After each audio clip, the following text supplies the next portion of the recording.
В этом видео я расскажу о 50 достопримечательностях Кальмара и покажу, как их найти. Вы увидите самые красивые и сказочные места этого удивительного города, а также узнаете, где расположены бесплатные общественные туалеты, где можно недорого перекусить, что можно посмотреть в Кальмаре за один день и чем вообще так уникален данный город Франции. Он граничит с Германией и Швейцарией, поэтому многие приезжают сюда именно из этих стран. Можно также приехать и из Парижа, но расстояние будет больше, соответственно, ехать дольше. Дешевле всего будет воспользоваться именно автобусом, поскольку поездка на поезде обойдется дороже. В видеообзоре я показала различные варианты проезда автобусом Flixbus. Также в документе «Инструкция Кальмара» я дам ссылки на все официальные сайты. Если говорить о Кальмаре и чем он так привлекает туристов, все сойдутся в едином мнении, что это один из самых красивых городов Эльзаса, где сосредоточено огромное количество старинных фахверковых домов и зданий с разнообразной по стилю архитектурой, которые погружают вас в атмосферу Средневековья. Здесь можно увидеть здания всех цветов радуги, что в совокупности создает неповторимую и сказочную картинку, как с открытки, за которой и приезжают многие туристы. Некоторые здания здесь действительно уникальны, особенно когда узнаешь их дату постройки. Но об этом чуть позже. Приезжая сюда на поезде или автобусе, вы в любом случае окажетесь недалеко от вокзала в Кальмаре, с которого и можно будет начать свое знакомство с этим волшебным городом. Кстати, кто будет ехать на машине, также по дороге увидит копию статуи Свободы, высота которой составляет 12 метров, что делает ее самой высокой копией оригинальной статуи. И не просто так она здесь расположена, ведь в Кальмаре жил известный скульптор Бартольди, который и спроектировал настоящую статую Свободы в Нью-Йорке. Поэтому в этом городе имеется даже музей в его честь, но его я покажу чуть позже. Недалеко от вокзала расположен парк Марсового поля с фонтаном и памятником адмиралу Брюа. Также здесь вы найдете знаменитую вывеску «Кальмар» для фотографий и карусель 1900 года, которая, между прочим, считается одной из самых крупных во Франции. Она работает с 14:00 до 19:00 ежедневно, кроме вторника. Помимо этого, вы сможете полюбоваться на метеорологическую станцию Кальмара, а на Рождество можно будет посетить и рождественскую ярмарку, которая здесь расположена. Их в Кальмаре насчитывается около 6, и все они находятся в разных местах исторического центра города. Поэтому зимой многие с радостью сюда приезжают за новогодней атмосферой, ведь этот город просто сплошная рождественская декорация. В конце парка вы найдете бесплатный общественный туалет на первом этаже. Пройдя парк и перейдя дорогу, можно дойти до старого города и первого необычного фахверкового дома, построенного еще в 1407 году. Далее будет немало интересных и старинных зданий, каждая из которых имеет свою историю. Здесь имеется как самый маленький дом, так и самый старый, которые я покажу чуть позже. Прогуливаясь по улице Буланже, свернув на улицу Тет, можно выйти к еще одному интересному зданию, художественному музею. Цена входного билета составляет 5 евро. На первом этаже расположен магазин с сувенирами. Если же пройти чуть дальше вдоль улицы Тет, то вы увидите знаменитый дом голов, построенный в 1609 году. Он имеет такое название благодаря своему фасаду, который украшен каменными скульптурами, изображающими головы животных и их эмоции. Общее количество скульптур на фасаде дома – 106. В настоящее время здесь находится ресторан. Если пройти еще дальше, то в конце улицы Тет вы увидите замыкающую четверку очень милых и симпатичных фахверковых домиков, в первом из которых также расположено кафе. Подобные фахверковые дома будут неоднократно привлекать ваше внимание, поскольку то количество, которое сосредоточено в таком небольшом городе, просто поражает. Кстати, строили эти дома по определенной технологии. Сначала возводился каркас из деревянных балок, которые крепили без гвоздей или шурупов, только при помощи деревянных вставок.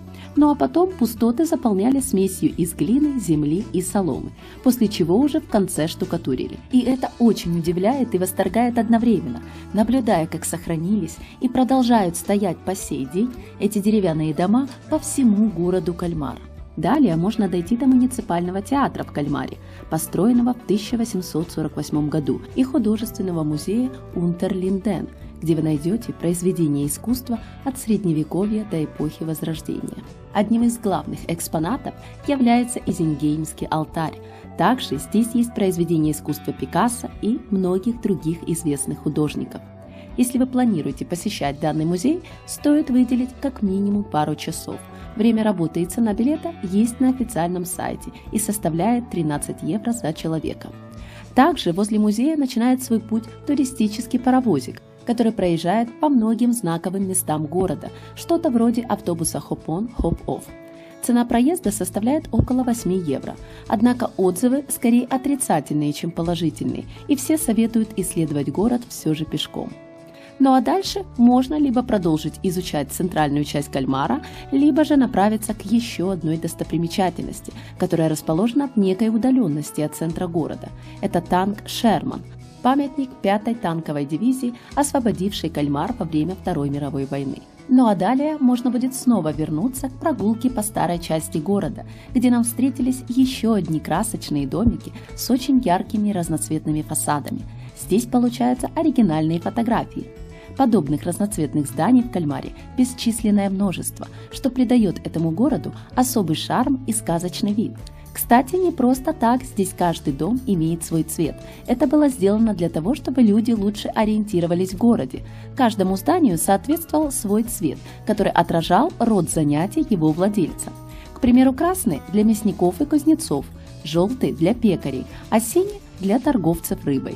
Кстати, здесь есть квартал рыбаков и квартал кожевников, но их я покажу чуть позже. Следующей остановкой в нашем маршруте была Доминиканская площадь, где также расположен блошиный рынок со всевозможными товарами и предметами. А на Рождество здесь организовывают рождественский рынок. И, конечно же, на площади расположена одноименная Доминиканская церковь, которая была основана еще в 1283 году. Вход в нее, кстати, платный и составляет 5 евро.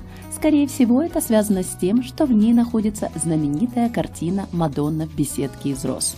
Недалеко от церкви расположен самый маленький дом в Кальмаре с площадью 25 квадратных метров. Его еще называют «Дом Мухи». Изначально его использовали для наблюдения за торговцами.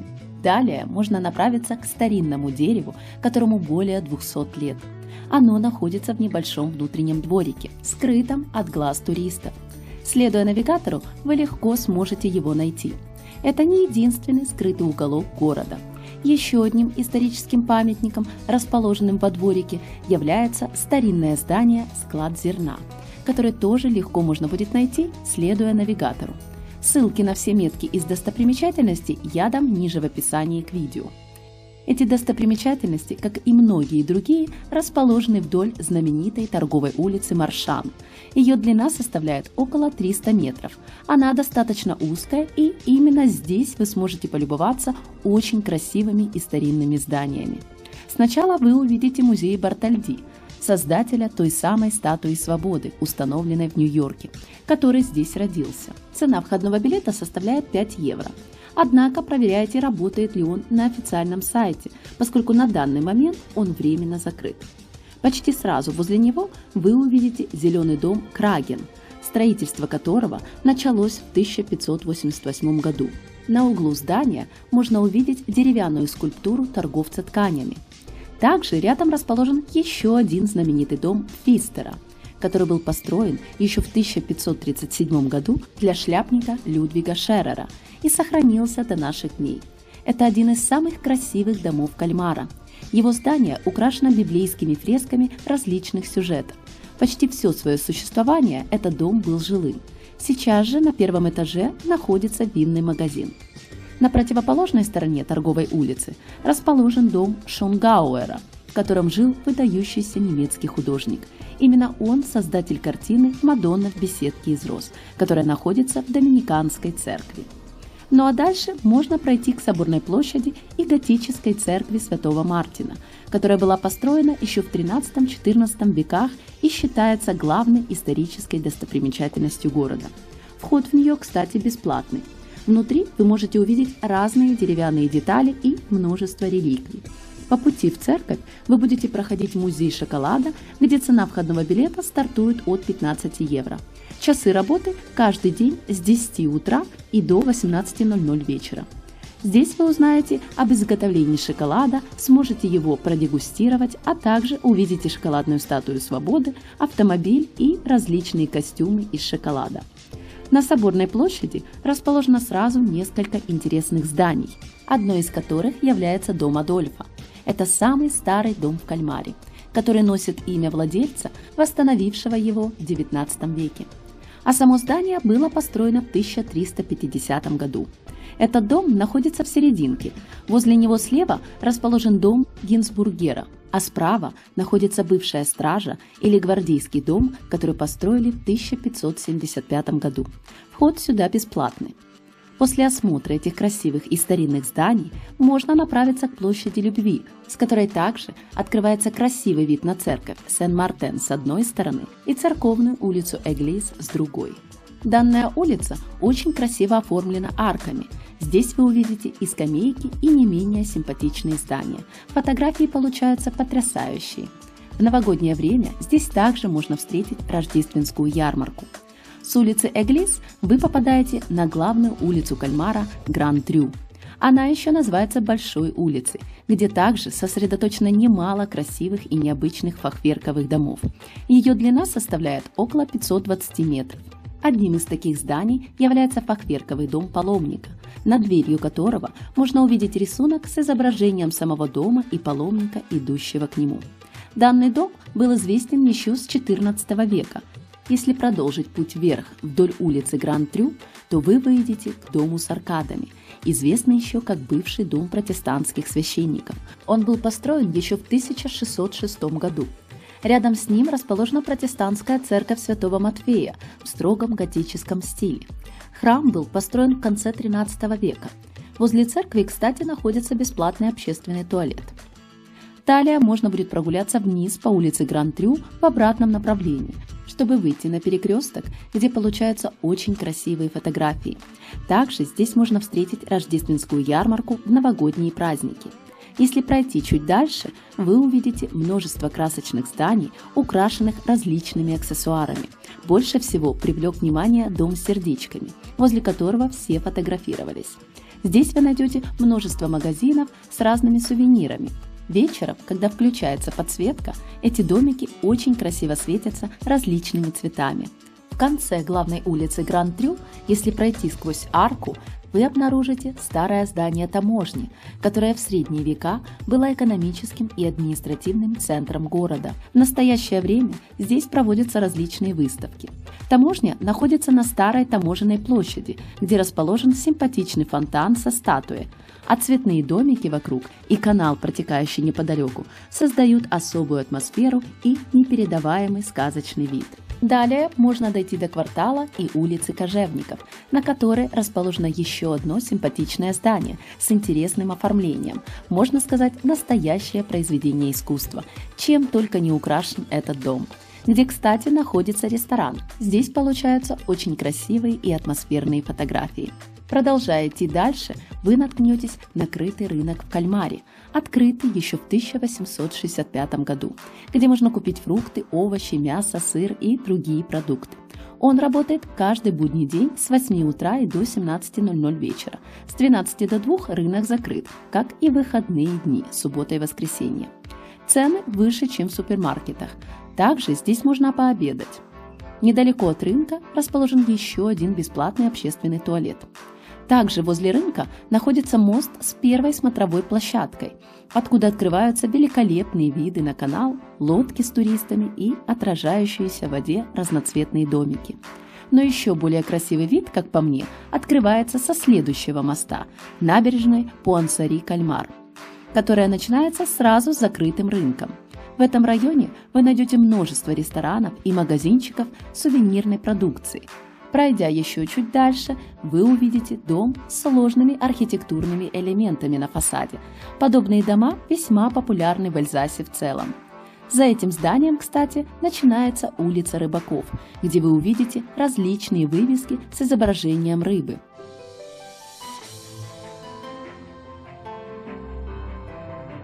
Пройдя данную улицу, вы попадаете в район Маленькая Венеция. Этот район считается одним из самых красивых и романтичных районов Кальмара, получивший свое название от живописных каналов, пролегающих между яркими разноцветными фахверковыми домами, которые стоят прямо на воде, столь типичными для альзасской архитектуры. В декабре здесь можно встретить рождественскую ярмарку. Также отсюда отходят лодки, на которых при желании можно прокатиться вдоль канала. Прогулка длится около получаса. Цена проезда составляет 7 евро. Лучше заранее покупать билеты, поскольку, как правило, имеются очереди. Возле района Маленькая Венеция расположена площадь 6 черных гор с фонтаном в центре площади, созданным Бартольди. Она также знаменита своим детским рождественским базаром с каруселями для детей. Здесь вы снова встретите фахверковые дома, в которых, кстати, есть свои скрытые символы. Их устанавливают, как правило, под окнами. И если внимательно всмотреться, вы увидите комбинацию балок, имеющую свое значение. К примеру, крест означает плодородие для людей и животных, двойной крест – союз двух людей. Ромб является символом женственности и материнства. Комбинация из ромба и креста означает плодородие. Так что, прогуливаясь улочками Кальмара, порой очень увлекательно рассматривать каждый отдельный фахверковый дом с его скрытыми символами. Ну и в завершении можно посетить дом рыцарей святого Иоанна, который напоминает Венецианский дворец. Данное здание очень отличается от привычных французско-немецких построек и привлекает внимание туристов. Оригинальный дом был построен в 1608 году архитектором, построившим также дом голов и дом аркад, который я ранее показывала. Кстати, в Кальмаре вы можете встретить в некоторых местах стенды с бесплатной точкой доступа Wi-Fi. Ранее подобный стоял в районе Маленькой Венеции, возле моста, но сейчас его оттуда убрали. Еще один был недалеко от Доминиканской церкви. Так что, если они вам встретятся по пути, при желании можно будет воспользоваться бесплатным интернетом. Здесь и закончилась наша прогулка по старому городу Кальмар, после чего мы направились обратно к автобусу, где по пути нам встретился парк водонапорной башни и сама водяная башня, которая использовалась для распределения питьевой воды в Кальмаре. Башня имеет высоту 53 метра и была построена в немецком неоготическом стиле. Она считается самой старой из сохранившихся в Эльзасе. С 1984 года она более не используется. Недалеко от башни находится очень красивое здание апелляционного суда с величественной архитектурой, построенное в начале 20 века во время правления Германской империи. Лучшее время для посещения Кальмара считается с мая по октябрь, хотя зимой в декабре многие также посещают этот сказочный город, чтобы окунуться в рождественскую атмосферу и побывать на многочисленных рождественских ярмарках, которым так славится Кальмар. Что же касается недорогих кафе в Кальмаре, на карте я выделила некоторые из них, где вы сможете попробовать эльзасскую кухню, которая очень схожа с немецкой. Здесь вы встретите блюда из мяса, картошки с добавлением белого вина. Из популярных выделяют бекеофе – жаркое из 3 видов мяса. Также шукрут – квашеная капуста, которая является чуть ли не основным блюдом эльзасской кухни. Еще выделяют фламбе – это местная эльзасская пицца, приготовленная с беконом, сметаной и луком. Следующими популярными блюдами является тушеный кролик в белом вине, запеченная утиная грудка в красном вине, а также петух, тоже маринованный в белом вине.